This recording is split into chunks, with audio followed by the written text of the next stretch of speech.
Béni-Loubero, 31 taximens tués et 48 motos volées en 2024. La localité de Katal, dernier verrou de Massissi, passe sous occupation du M23. L'ONG-CRDH se félicite des résultats des opérations conjointes FARDC-UPDF en Ituri pour 2024. 2 morts et des maisons incendiées à la suite d'un conflit foncier au Kasaï oriental. Loubero, situation sécuritaire relative en 2024, estime l'administrateur du territoire. Samuel Mukandi sensibilise sur les risques de la consommation du tabac. Bonjour ou bonsoir dépend de l'heure à laquelle vous nous suivez. Je suis Monsieur Patrick Moukoko du Jiji Media Studio d'actualité en direct de la RDC. La région de Béni-Boutembo-Loubero en 2024. Un total de 31 conducteurs de mototaxi ont tragiquement perdu la vie, et 48 motos ont été volées ou incendiées. Ces chiffres alarmants ont été publiés par l'association Taximens en danger. Selon le coordonnateur, Jérôme Malul, les meurtres ont été perpétrés par des rebelles des ADF, des individus armés non identifiés ou lors d'attaques brutales à l'aide de couteaux et de machettes.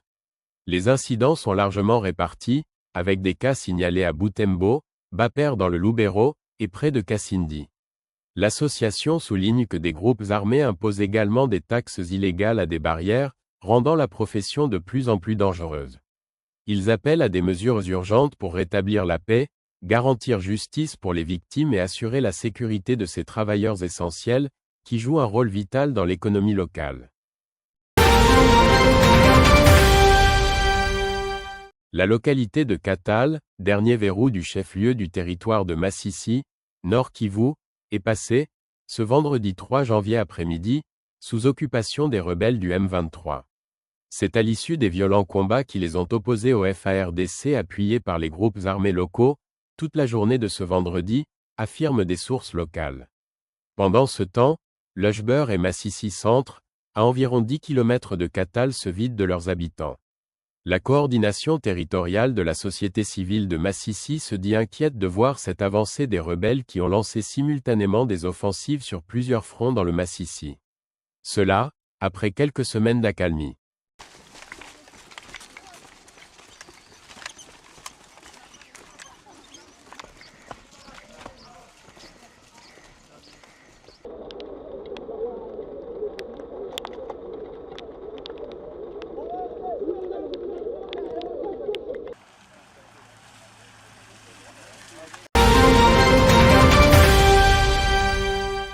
La CRDH a salué les résultats de l'opération Chouya, une initiative conjointe des armées congolaises, FARDC, et ougandaises, UPDF, contre les rebelles des ADF en Ituri en 2024. L'opération a apporté du calme dans des zones auparavant menacées, libéré des otages et perturbé les bastions des ADF. Cependant, des préoccupations subsistent concernant une mauvaise planification, les rebelles étant repoussés vers des zones non sécurisées, laissant les civils vulnérables. La CRDH recommande d'augmenter les effectifs militaires en 2025 pour renforcer les opérations et intensifier la lutte contre les ADF.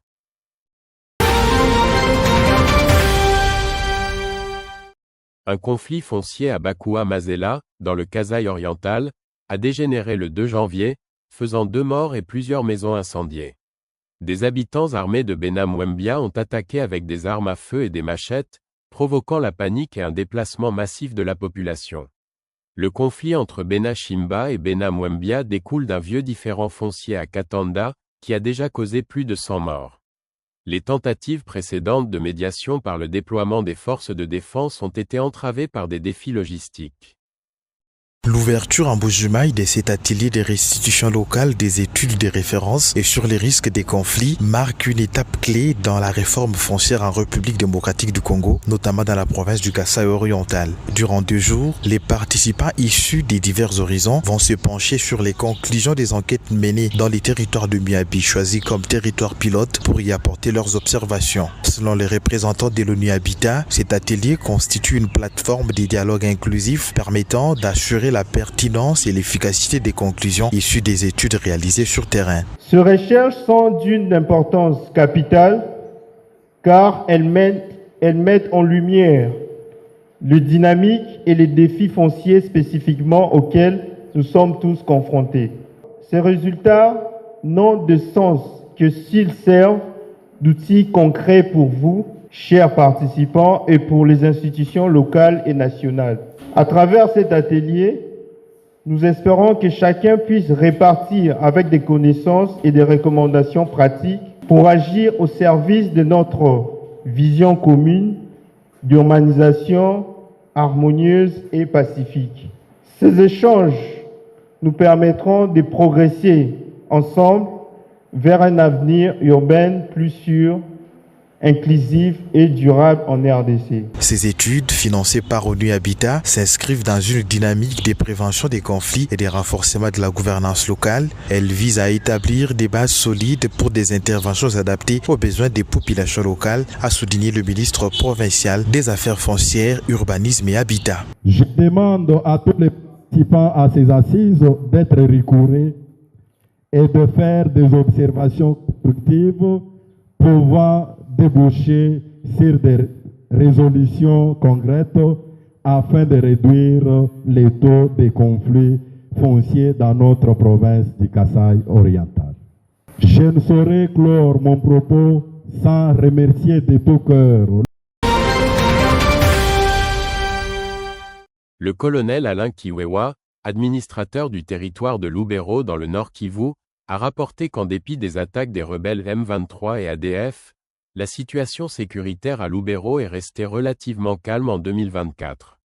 Il a salué les efforts des forces armées de la rez-de-chaussée pour maintenir le contrôle de Lubero Centre, mais a exprimé des préoccupations concernant le grand nombre de personnes déplacées. Kiwewa a lancé un appel au gouvernement et aux organisations humanitaires pour fournir de l'aide alimentaire, des abris et des soins médicaux aux déplacés.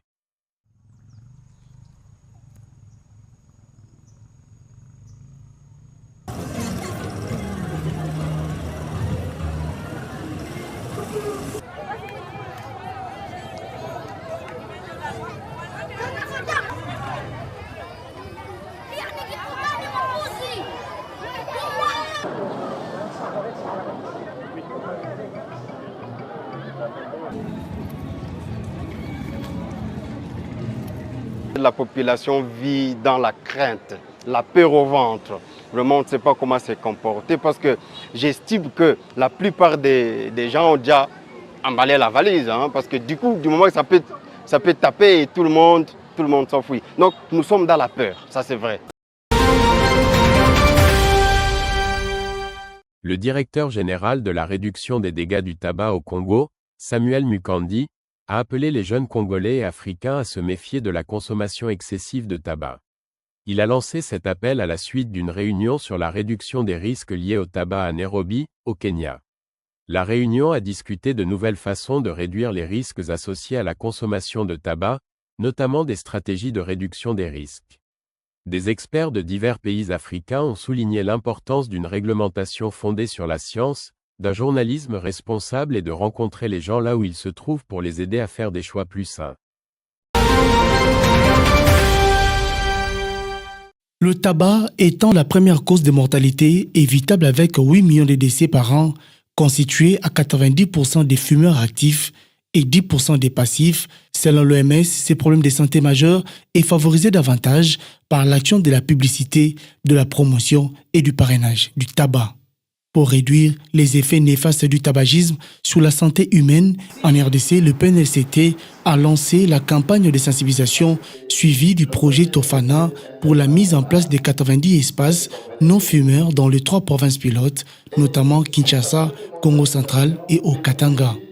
Cette campagne vise également le respect de l'arrêt du ministre de la Santé publique en vigueur depuis 2022 portant interdiction des fumées en public, de la publicité du tabac, de la promotion, du parrainage du tabac, de produits du tabac et de ses dérivés.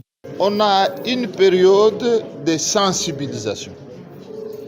En fait, c'est pour armer la population à dénoncer. Mais il y aura un moment avec la justice, avec les parquets, puisque nous allons par la suite ici installer les comités de surveillance. Après cette sensibilisation, l'OTAN finit à la sensibilisation et nous allons donner à l'État. Donc l'État va se prendre en charge à ce moment-là pour que tous les contrevenants, tous ceux qui sont surpris, et ils vont subir la rigueur de la loi.